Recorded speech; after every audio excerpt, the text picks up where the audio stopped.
معاف نہیں کرتے جب تک کہ وہ تائب نہ ہو جائے اور اللہ کے دین کو قبول نہ کرے، یا عذاب الہی سے صفائے ہستی سے مٹ کر دوسروں کے لیے عبرت کا نشان بن جائے۔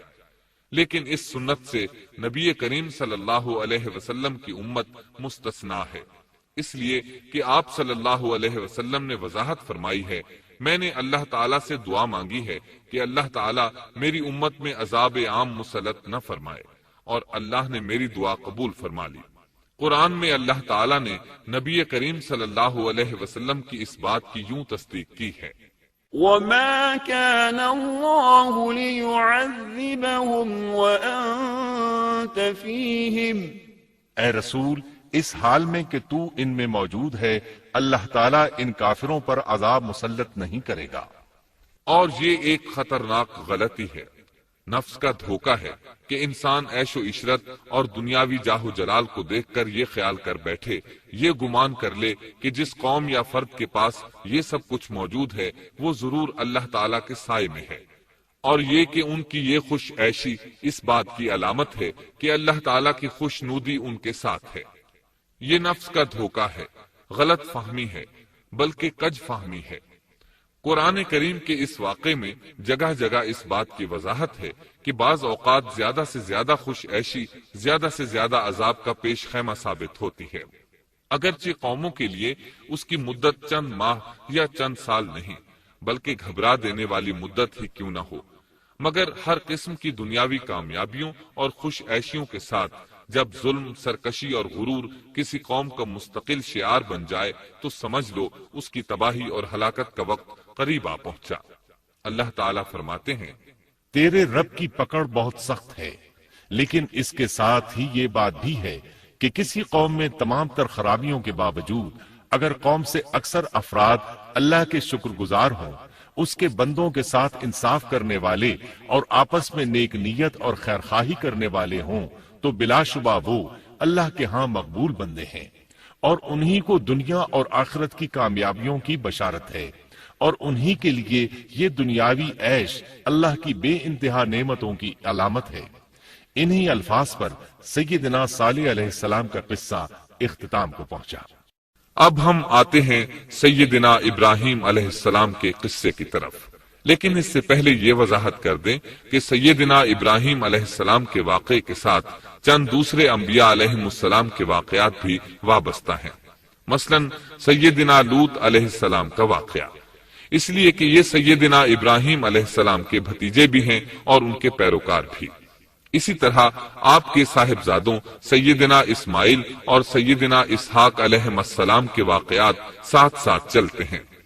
اس کی وجہ یہ ہے کہ سیدنا اسماعیل علیہ السلام کی ولادت کے وقت ابراہیم علیہ السلام کی عمر 87 سال تھی، اور سیدنا اسحاق علیہ السلام کی پیدائش کے وقت سیدنا ابراہیم علیہ السلام کی عمر 100 سال تھی، جبکہ سیدنا ابراہیم علیہ السلام کی کل عمر 175 سال ہوئی، اس لیے ان کے واقعات ساتھ ساتھ چلتے ہیں۔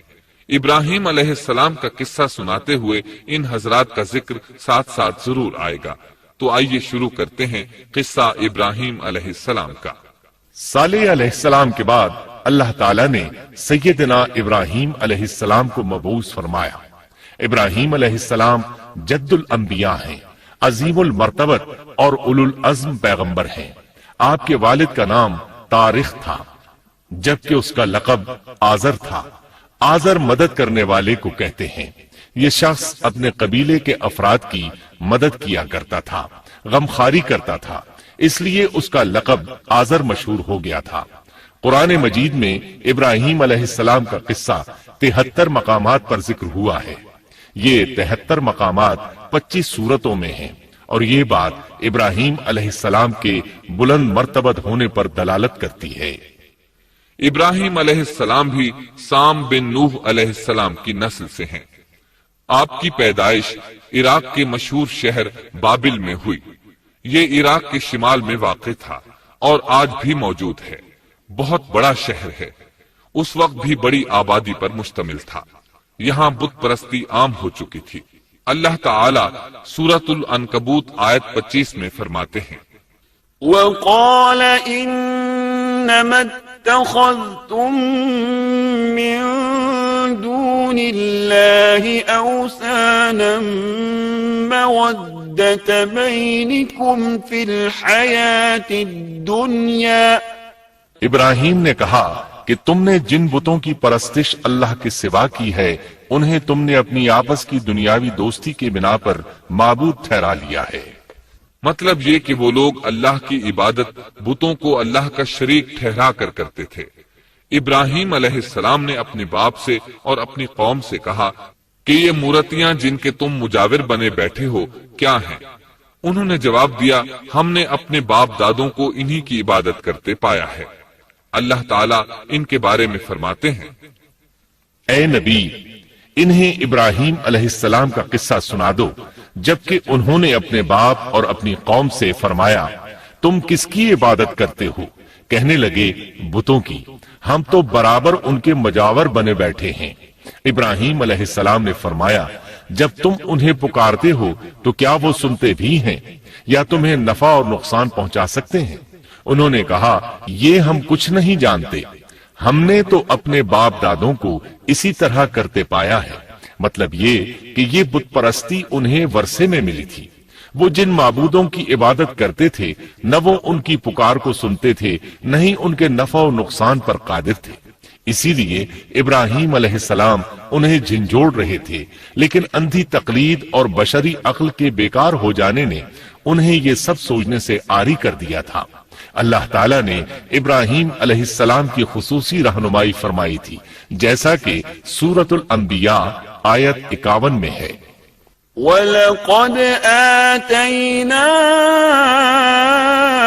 إِبْرَاهِيمَ رُشْدَهُ مِن قَبْلُ وَكُنَّا بِهِ عَالِمِينَ۔ اور ہم نے ابراہیم کو پہلے سے ہدایت عطا فرما دی تھی اور ہم اسے جانتے تھے۔ ابراہیم علیہ السلام نے کبھی ایک لمحے کے لیے بھی بتوں کی پوجا نہیں کی تھی۔ آپ نے اپنی قوم کو بتوں کی پوجا کرتے دیکھا تو انہیں ملامت کی، ایک اللہ کی طرف دعوت دی، اور اس دعوت کی ابتدا انہوں نے اپنے باپ سے کی۔ اللہ تعالیٰ سورہ مریم میں فرماتے ہیں، اے نبی کتاب میں ابراہیم کا ذکر کر، بے شک وہ سچا نبی تھا۔ جب اس نے اپنے باپ سے کہا، اے میرے باپ، بے شک مجھے وہ علم عطا ہوا ہے جو تمہیں حاصل نہیں، اس لیے میری اطاعت کریں، میں آپ کو سیدھا راستہ دکھاؤں گا۔ اے میرے باپ، شیطان کی عبادت نہ کریں، بے شک شیطان اللہ کا نافرمان ہے۔ ان بتوں کی عبادت گویا شیطان کی عبادت ہے، اس لیے آپ نے ان معبودوں کو شیطان سے تعبیر کیا۔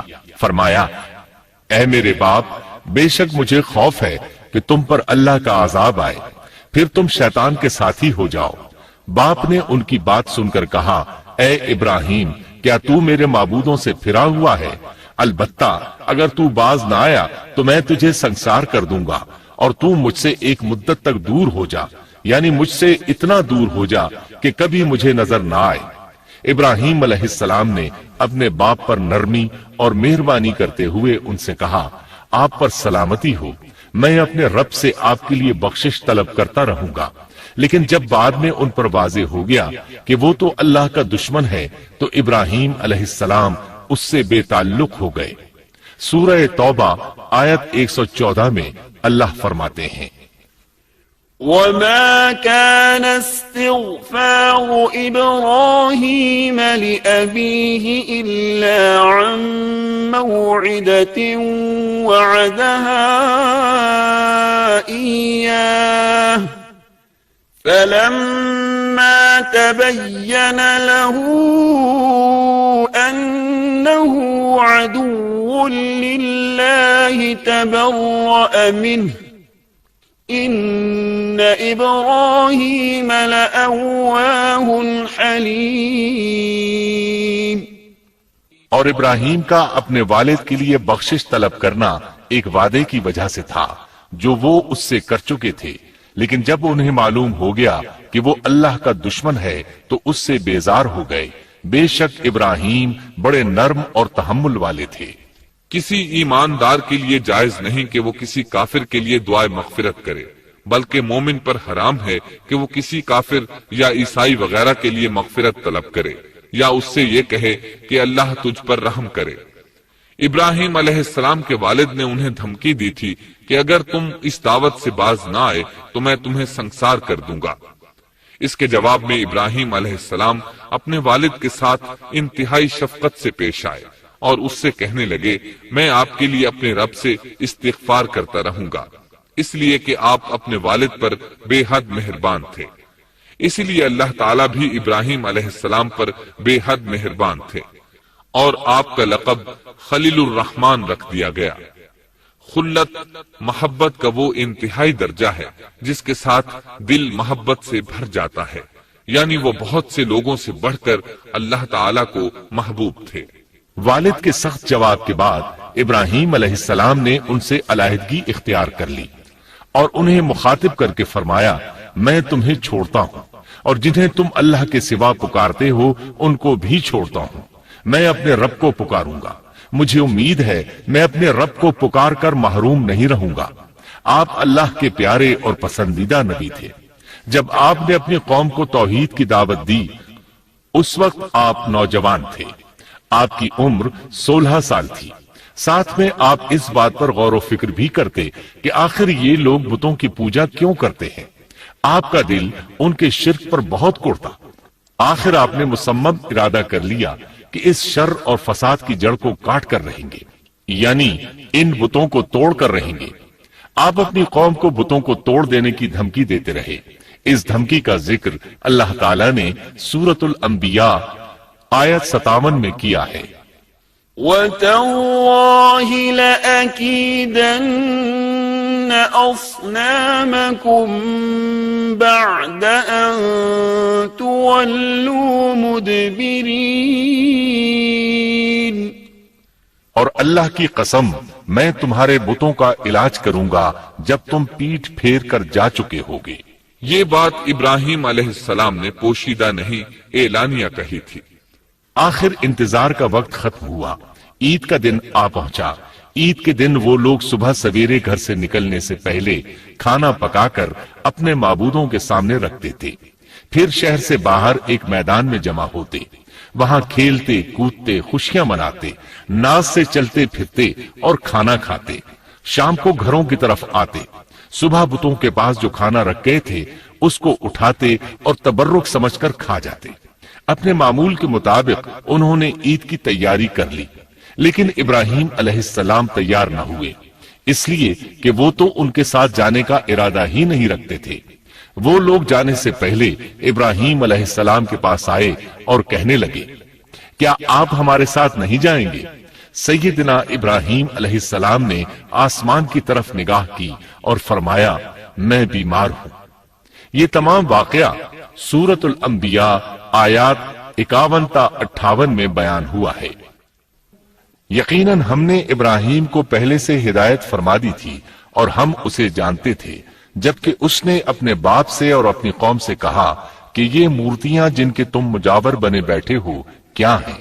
سب نے کہا، ہم نے اپنے باپ دادوں کو انہی کی عبادت کرتے پایا ہے۔ آپ نے فرمایا، پھر تو تم اور تمہارے باپ دادا سبھی یقیناً کھلی گمراہی میں مبتلا رہے۔ کہنے لگے، کیا آپ سچ مچ ہمارے پاس حق لائے ہیں یا یوں ہی مذاق کر رہے ہیں؟ آپ نے فرمایا، نہیں نہیں، در حقیقت تم سب کا پروردگار تو وہ ہے جو آسمان و زمین کا مالک ہے، جس نے انہیں پیدا کیا ہے۔ میں تو ایسی بات کا گواہ اور قائل ہوں، اور اللہ کی قسم میں تمہارے ان معبودوں کا علاج تمہاری غیر موجودگی میں کروں گا۔ پس اس نے ان سب کے ٹکڑے کر دیے، البتہ صرف بڑے بت کو چھوڑ دیا۔ یہ اس لیے کیا کہ وہ سب اس کی طرف لوٹے۔ ابراہیم علیہ السلام نے لوگوں کے ساتھ عیدگاہ جانے سے انکار کیا اور عذر پیش کیا کہ وہ بیمار ہیں۔ وہ لوگ آپ کو چھوڑ کر چلے گئے۔ بعد میں ابراہیم علیہ السلام ان بتوں کے پاس گئے، دیکھا کہ ان کے سامنے کھانا پڑا ہے۔ چونکہ سب لوگ کھانا لائے تھے اس لیے یہ کھانا بہت زیادہ تھا، لیکن ان جھوٹے معبودوں نے اسے کھانا تو درکنار اس کو چھوا تک نہ تھا۔ ابراہیم علیہ السلام نے انہیں مخاطب کر کے کہا، یہ اتنا کھانا تمہارے سامنے پڑا ہے، تم اس کو کھاتے کیوں نہیں؟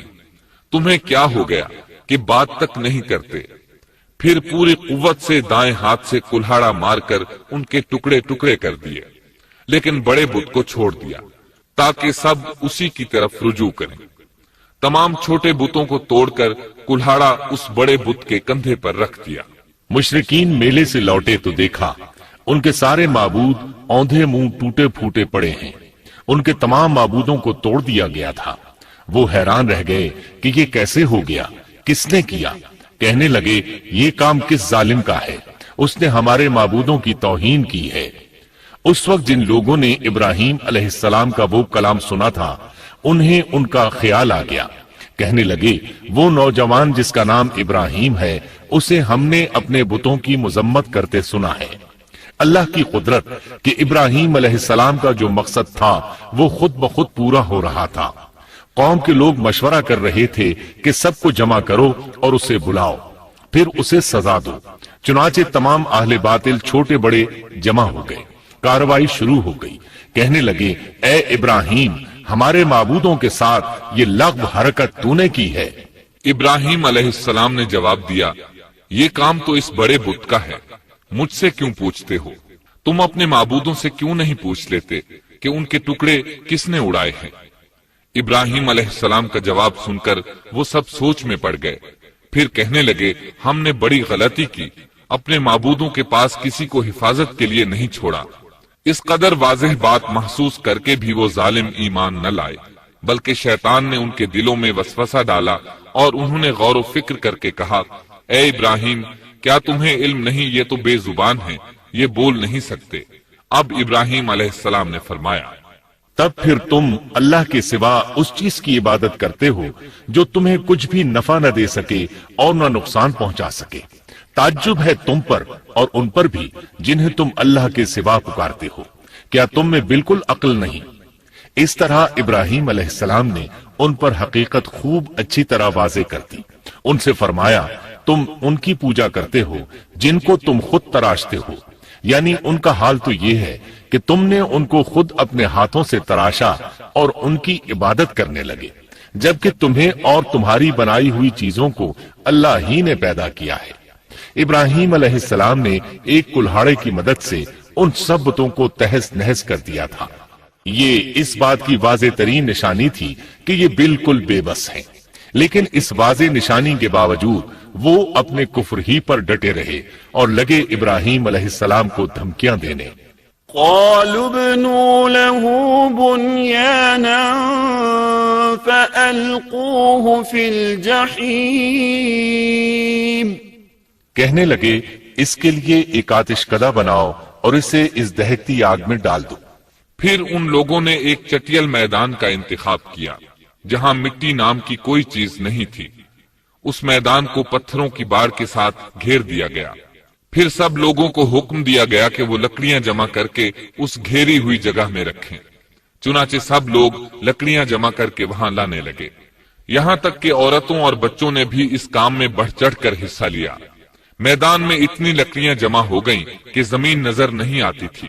یہ لکڑیاں زمین پر ایک اونچی دیوار محسوس ہوتی تھیں۔ پھر ان لکڑیوں کو آگ لگائی گئی۔ جب آگ کے شعلے آسمان سے باتیں کرنے لگے تو انہوں نے ابراہیم علیہ السلام کو آگ میں ڈالنے کے لیے ایک جھولا تیار کیا۔ اس میں سیدنا ابراہیم علیہ السلام کو رکھا گیا۔ اس وقت آپ نے یہ دعا پڑھی، حسبنا اللہ ونعم الوکیل، ہمیں اللہ کافی ہے اور وہی بہترین کارساز ہے۔ یہ کلمہ ہر محتاج اور مصیبت زدہ کو پڑھنا چاہیے۔ بخاری میں ہے، رسول اللہ صلی اللہ علیہ وسلم نے فرمایا، حسبنا اللہ و نعم الوکیل ابراہیم علیہ السلام نے اس وقت فرمایا تھا جب انہیں آگ میں پھینکا جانے لگا تھا۔ مطلب یہ کہ ہم اللہ ہی پر بھروسہ کرتے ہیں، اس کے سوا ہمارا کسی پر بھروسہ نہیں۔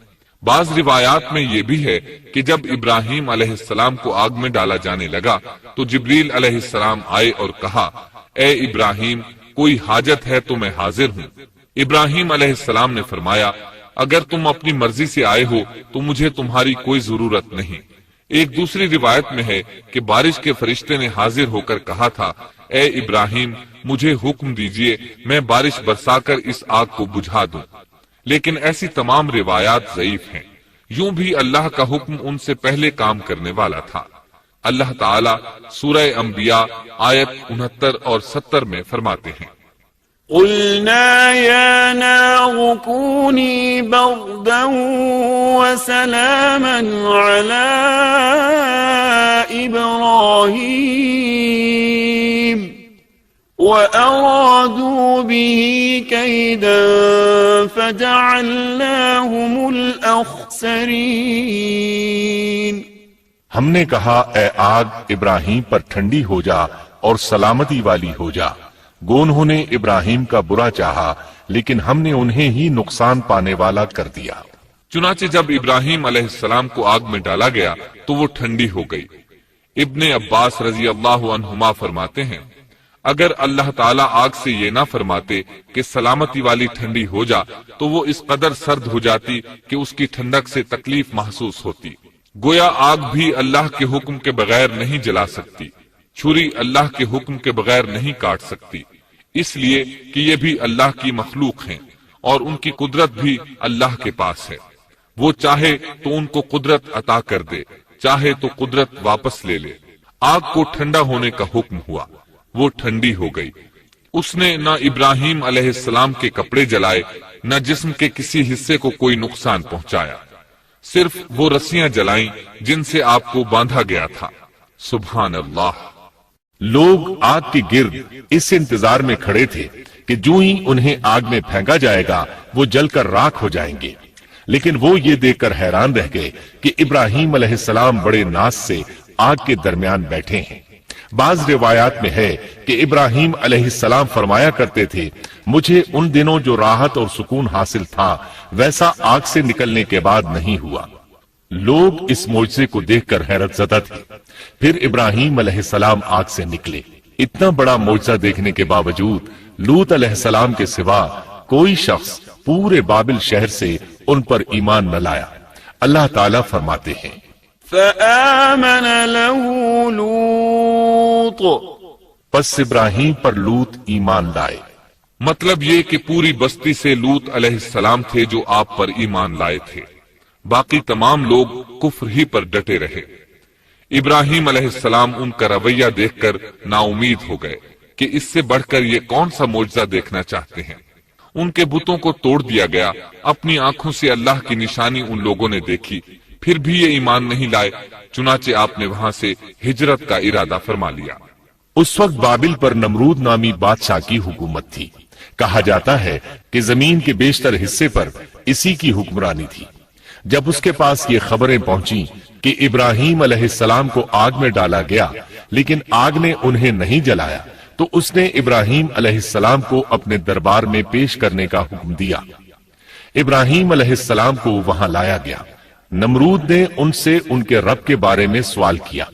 اللہ تعالیٰ سورۃ البقرہ آیت 258 میں فرماتے ہیں، أَلَمْ تَرَ إِلَى الَّذِي حَاجَّ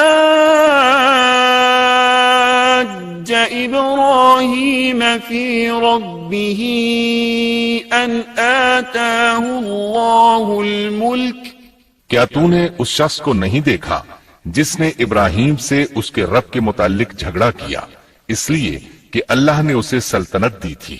ایک روایت میں ہے کہ 4 بادشاہوں نے زمین کے بیشتر حصے پر حکمرانی کی ہے، ان میں سے ایک نمرود ہے۔ نمرود اپنے وقت کا حاکم و بادشاہ تھا۔ ابراہیم علیہ السلام سے جب اس کی اللہ تعالیٰ کے بارے میں بات چیت ہوئی تو ابراہیم علیہ السلام نے کہا، میرا رب وہ ہے جو زندہ کرتا ہے اور مارتا ہے۔ جواب میں اس نے کہا، میں بھی زندہ کرتا ہوں اور مارتا ہوں۔ چنانچہ اس نے حکم دیا کہ جیل سے 2 آدمیوں کو لے آؤ۔ جیل سے 2 ایسے آدمیوں کو لایا گیا جن کے لیے سزائے موت کا فیصلہ ہو چکا تھا۔ اس نے ان میں سے ایک کے قتل کا حکم دیا، دوسرے کو معاف کر دیا۔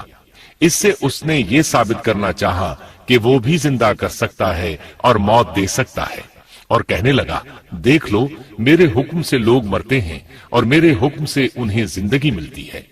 اس کی بات سن کر ابراہیم علیہ السلام نے غور کیا کہ اگر وہ اس سے موت و حیات کے باریک فلسفے پر بحث کریں گے تو نمرود کا مقصد پورا ہو جائے گا اور میرا مقصد پورا نہیں ہو پائے گا۔ اس لیے بحث و مباحثے کی بجائے کوئی مضبوط دلیل پیش کر دی جائے۔ تاکہ حق و باطل کے درمیان فرق واضح ہو جائے۔ چنانچہ آپ نے فرمایا، بے شک اللہ سورج کو مشرق سے لاتا ہے، تو اس کو مغرب سے لے آ۔ کافر بادشاہ یہ سن کر مبہوت رہ گیا، اس کا سر جھک گیا۔ اللہ تعالیٰ فرماتے ہیں تب وہ کافر حیران رہ گیا اور اللہ نا انصافوں کو سیدھی راہ نہیں دکھاتا۔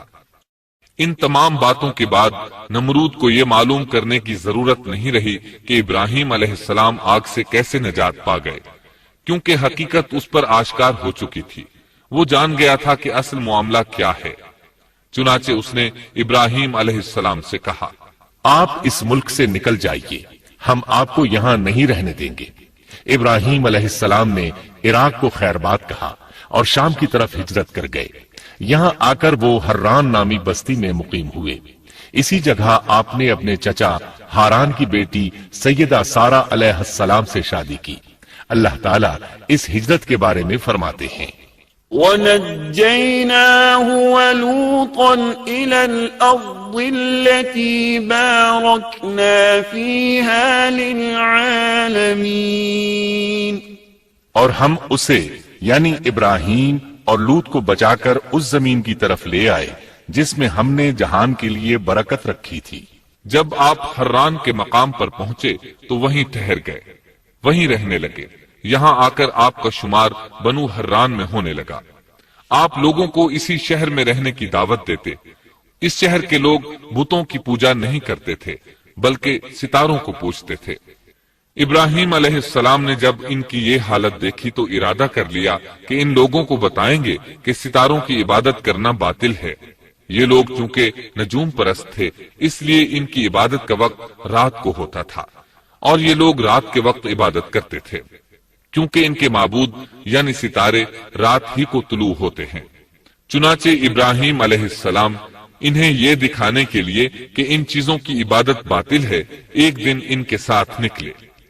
اللہ نے آسمان کے دروازے کھول دیے تو ابراہیم علیہ السلام نے چاند، ستاروں، سیاروں اور آسمان و زمین کی سلطنت کو دیکھا۔ اللہ تعالیٰ نے ابراہیم علیہ السلام سے تمام پردے ختم کر دیے جو عام طور پر لوگوں کی آنکھوں پر ہوتے ہیں، اور انہوں نے وہ کچھ دیکھا جسے آج کی رصد گاہیں بھی نہیں دیکھ سکتی۔ اللہ تعالیٰ سورۃ الانعام آیت 75 میں فرماتے ہیں، وَكَذَلِكَ نُرِي إِبْرَاهِيمَ مَلَكُوتَ السَّمَاوَاتِ وَالْأَرْضِ وَلِيَكُونَ مِنَ الْمُوقِنِينَ، اور اسی طرح ہم نے ابراہیم کو آسمان اور زمین کی سلطنت کا مشاہدہ کرا دیا تاکہ وہ یقین کرنے والوں میں سے ہو جائے۔ بعض مفسرین نے لکھا ہے کہ یہ سب کچھ اللہ تعالیٰ نے ابراہیم علیہ السلام کو اس لیے دکھایا تھا کہ وہ ستاروں کی پرستش کرتے تھے۔ پھر اللہ تعالیٰ نے اپنی عبادت کی طرف ان کی رہنمائی فرمائی۔ جن مفسرین نے یہ بات لکھی وہ غلطی پر ہیں، کیونکہ ایک جلیل القدر رسول کے متعلق ایسا گمان کرنا کبیرہ گناہ ہے۔ آسمان اور زمین کی سلطنت اور دیگر معجزات دکھانے کے بعد اللہ تعالیٰ فرماتے ہیں، آسمان اور زمین کی پیدائش یقیناً انسان کی پیدائش سے بہت بڑا کام ہے۔ اللہ تعالیٰ ایک دوسرے مقام پر فرماتے ہیں، آسمان اور زمین میں بہت سی نشانیاں ہیں جن سے یہ منہ موڑ کر گزر جاتے ہیں۔ ابراہیم علیہ السلام حران شہر کے ستارہ پرستوں کو لے کر ایک رات نکلے۔ اچانک ایک ستارہ طلوع ہوا، اس کی چمک دمک بہت تھی، شکل صورت کے لحاظ سے بھی بہت خوبصورت تھا۔ اس وقت ابراہیم علیہ السلام نے بطور مذاق کہا، یہ میرا رب ہے۔ لیکن جب وہ ستارہ کچھ دیر بعد چھپ گیا تو کہنے لگے، یہ تو غروب ہو گیا۔ یہ رب کیسے ہو سکتا ہے؟ جو چھپ جائے وہ رب نہیں ہو سکتا، پس میں تو غروب ہونے والوں کو پسند نہیں کرتا۔ اگلے روز وہ پھر ان لوگوں کو ساتھ لے کر نکلے تو چاند کو دیکھا۔ یہ شکل صورت میں ستاروں سے کہیں زیادہ خوبصورت تھا، روشن تھا، لیکن یہ بھی غروب ہو گیا تو ابراہیم کہنے لگے، اگر مجھے میرے رب نے ہدایت نہ کی تو میں گمراہ لوگوں میں شامل ہو جاؤں گا۔ اے اللہ، تو کہاں ہے؟ اپنی طرف میری رہنمائی کر۔ ان باتوں سے ابراہیم علیہ السلام ان لوگوں کو غور و فکر کی دعوت دے رہے تھے تاکہ وہ غور کریں، آخر رب چھپ کیسے سکتا ہے؟ اگر چاند رب ہے اور دن کے وقت کسی کو اپنے معبود کی حاجت ہوگی تو وہ کیا کرے گا؟ لہذا چاند کسی صورت رب نہیں ہو سکتا۔ پھر جب دن چڑھا اور سورج طلوع ہوا تو کہنے لگے یہ میرا رب ہے، یہ تو سب سے بڑا ہے۔ پھر لوگوں کو مخاطب کر کے کہنے لگے تم رات کو چھوٹے چھوٹے ستاروں کی پوجا کرتے ہو، کیوں نہ تم اتنے بڑے ایک ہی رب کی پوجا کر لو۔ لیکن جب وہ بھی غروب ہو گیا تو کہنے لگے یقیناً میں تمہارے شرک سے بیزار ہوں، یہ معبود کیسے ہو سکتے ہیں؟ ان میں تو تبدیلی آتی رہتی ہے، کبھی طلوع ہوتے ہیں کبھی غروب ہوتے ہیں۔ یہ اس بات کی دلیل ہے کہ یہ مخلوق ہیں اور ان کا خالق کوئی اور ہے جس کے حکم کے یہ تابع ہیں۔ جب یہ خود مخلوق ہیں اور کسی اور کے تابع ہیں تو کسی کو نفع نقصان پہنچانے پر کس طرح قادر ہو سکتے ہیں؟ پھر اپنی قوم کو مخاطب کر کے کہنے لگے میں اپنا رخ اس کی طرف کرتا ہوں جس نے آسمانوں کو یکسو ہو کر پیدا کیا، اور میں شرک کرنے والوں میں سے نہیں ہوں۔ اب بھی وہ اپنی بات پر اڑے رہے۔ تب آپ نے فرمایا تم مجھ سے اللہ کے بارے میں جھگڑ رہے ہو، مجھے تو اللہ راہ دکھا چکا ہے اور اس نے مجھے دلیل عطا فرمائی ہے۔ میں یقیناً جانتا ہوں کہ تمہارے تمام معبود بے بس اور بے طاقت ہیں۔ جاؤ تم سے اور تمہارے ان معبودوں سے جو ہو سکے کر لو، میرے رب کی مرضی کے بغیر کچھ بھی نہیں ہو سکتا۔ میرے رب نے ہر چیز کے علم کو اپنے گھیرے میں لے رکھا ہے، کیا پھر بھی تم نصیحت حاصل نہیں کرو گے؟ اور میں تمہارے معبودوں سے خوف کیوں کھاؤں؟ تم اللہ سے نہیں ڈرتے؟ ان کو اللہ کا شریک ٹھہرا رہے ہو، اللہ نے اس کی کوئی دلیل نازل نہیں کی۔ اگر تم میں صحیح علم ہے تو تم ہی بتلا دو کہ ہم دونوں جماعتوں میں سے امن کا زیادہ حقدار کون ہے؟ امن انہی کے لیے ہے جو ایمان لانے کے بعد دین کو شرک سے خلط ملط نہیں کرتے۔ حقیقت میں ہدایت یافتہ وہی لوگ ہیں، یہی ہمارے وہ دلائل تھے جو ہم نے ابراہیم علیہ السلام کو ان کی قوم کے مقابلے میں عطا کیے تھے، اور ہم جسے چاہیں مرتبے میں بڑھا دیں۔ بے شک تیرا رب بڑی حکمت والا ہے۔ ان لوگوں نے پھر بھی کفر ہی کیا، کوئی بھی ایمان نہ لایا۔ چنانچہ ابراہیم علیہ السلام نے ایک بار پھر ہجرت کی اور مصر جا پہنچے۔ مصر کے بادشاہ کو خبر ملی کہ ایک شخص ہجرت کر کے آیا ہے اور اس کے ساتھ ایک عورت ہے، وہ بہت زیادہ حسین و جمیل ہے۔ چنانچہ اس ظالم نے اپنے کارندوں کو بھیجا کہ اس عورت کو میرے پاس لے آؤ، ساتھ ہی اس سے پوچھنا کہ تمہارے ساتھ جو آدمی ہے وہ کون ہے، اگر وہ اس کا خاوند ہو تو اسے قتل کر دینا۔ ادھر بادشاہ نے اپنے کارندوں کو حکم دیا، ادھر اللہ نے ابراہیم علیہ السلام کی طرف وحی بھیج دی۔ انہوں نے سارا علیہ السلام سے کہا اگر وہ تجھ سے میرے بارے میں پوچھیں تو بتا دینا تم میری بہن ہو۔ پھر سارا سے بولے اے سارا، روئے زمین پر میرے اور تیرے سوا کوئی مومن نہیں، یعنی یہ کافروں کی سرزمین ہے، یہاں کوئی مومن نہیں، اس لحاظ سے تم میری دینی بہن ہو۔ پھر بادشاہ نے ابراہیم علیہ السلام کو پیش کرنے کا حکم دیا۔ اس نے آپ سے پوچھا یہ عورت کون ہے؟ آپ نے فرمایا یہ میری بہن ہے۔ اس طرح ابراہیم علیہ السلام کی زندگی میں 3 موقع ایسے آئے کہ انہوں نے اللہ کے دین کی حمایت اور مدافعت کے لیے توریہ کیا۔ توریہ کا مطلب یہ ہے کہ واقعہ کچھ اور ہو لیکن کوئی شخص کسی خاص مصلحت کی وجہ سے اسے 2 معانی والے الفاظ کے ساتھ اس انداز میں بیان کرے کہ سننے والا اس واقعہ کو نہ سمجھ سکے بلکہ اس کا ذہن خلاف واقعہ چیز کی طرف منتقل ہو جائے۔ شریعت نے بعض مخصوص حالات میں اس کی اجازت دی ہے۔ وہ 3 مواقع جہاں ابراہیم علیہ السلام نے توریہ فرمایا ان کی وضاحت کچھ اس طرح ہے۔ ایک یہ کہ آپ نے میلے پر نہ جانے کی غرض سے ان لوگوں سے کہا تھا کہ میں بیمار ہوں۔ دوسرے موقع پر یہ فرمایا تھا یہ کام اس بڑے سردار بت کا ہے۔ تیسرے سارا علیہ السلام کو دینی بہن قرار دیا۔ اس ظالم بادشاہ نے سارا علیہ السلام کو اپنی تحویل میں لے لیا۔ جب سارا علیہ السلام کو معلوم ہوا کہ وہ ایک بدکار شخص ہے تو انہوں نے اللہ تعالیٰ سے دعا کی، اے اللہ تجھے معلوم ہے میں تجھ پر اور تیرے نبی پر ایمان لائی ہوں اور اپنے جسم کو اپنے خاوند کے سوا ہر ایک سے محفوظ رکھا ہے، لہٰذا آپ اس کافر کو مجھ پر مسلط نہ کیجیے گا۔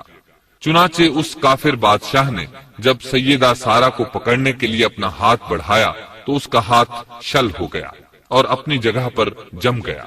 وہ لگا چیخ پکار کرنے، اس میں اتنی طاقت نہ رہی کہ اپنے ہاتھ کو حرکت دے سکے۔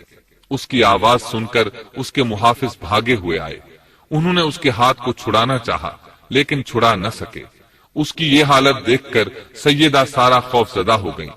انہوں نے سوچا اگر یہ مر گیا تو لوگ کہیں گے اسے میں نے قتل کیا ہے۔ چنانچہ انہوں نے اللہ سے دعا کی کہ اسے چھوڑ دیا جائے۔ اللہ تعالیٰ نے آپ کی دعا قبول کر لی، اس کا ہاتھ ٹھیک ہو گیا، لیکن وہ ظالم پھر بھی نہ ڈرا۔ اس نے ایک بار پھر آپ کی طرف ہاتھ بڑھایا، اس کا ہاتھ پھر شل ہو گیا۔ سیدہ سارہ نے پھر دعا کی، وہ دوبارہ ٹھیک ہو گیا، وہ پھر بھی باز نہ آیا۔ تیسری بار پھر اس نے ان کی طرف ہاتھ بڑھایا، اس بار بھی اس کا ہاتھ شل ہو گیا۔ اب وہ سیدہ سارہ علیہ السلام سے کہنے لگا، اب کی بار اگر تو مجھے اس مصیبت سے نجات دلائے گی تو میں تجھے چھوڑ دوں گا اور کبھی تیرے آڑے نہیں آؤں گا۔ چنانچہ سیدہ سارہ علیہ السلام نے اللہ تعالی سے دعا کی، وہ ٹھیک ہو گیا۔ تب اس نے اپنے کارندوں کو آواز دی اور ان سے بولا، تم میرے پاس کسی انسان کو نہیں بلکہ سرکش جن کو لائے ہو۔ پھر اس نے انہیں رہا کر دیا، عزت و اکرام سے رخصت کیا اور ان کی خدمت کے لیے اپنی بیٹی ہاجرہ کو ساتھ کر دیا۔ سارہ علیہ السلام واپس لوٹی تو دیکھا کہ ابراہیم علیہ السلام نماز پڑھ رہے ہیں۔ نماز کے بعد انہوں نے پوچھا، سارہ اس نے تمہارے ساتھ کیا سلوک کیا؟ سیدہ سارہ علیہ السلام نے سارا واقعہ سنا دیا۔ سن کر آپ نے فرمایا، الحمدللہ۔ پھر بولے، اب ہم یہاں نہیں رہیں گے بلکہ واپس جائیں گے۔ چنانچہ آپ ایک بار پھر فلسطین میں آ گئے، وہیں اپنی زندگی بسر کرنے لگے۔ اب ہم آگے بڑھتے ہیں۔ جب آپ فلسطین میں مستقل طور پر رہائش پذیر ہوئے تو لوط علیہ السلام بھی آپ کے ساتھ تھے۔ لوط علیہ السلام آپ کے بھتیجے تھے، ان کے والد کا نام ہاران تھا۔ یہ بچپن ہی سے سیدنا ابراہیم علیہ السلام کے زیر سایہ رہے، انہی کے ہاں پرورش پائی، اس لیے دین حق فوراً قبول کر لیا۔ جب سیدنا ابراہیم علیہ السلام نے عراق سے شام کی طرف ہجرت کی تو یہ آپ کے ساتھ تھے، وہاں سے حران گئے تب بھی ساتھ تھے، پھر مصر کی طرف ہجرت کی تو بھی لوط علیہ السلام ان کے ساتھ تھے۔ آخرکار جب آپ نے مصر کو بھی خیر بات کہا اور فلسطین آ گئے تب بھی یہ ساتھ تھے۔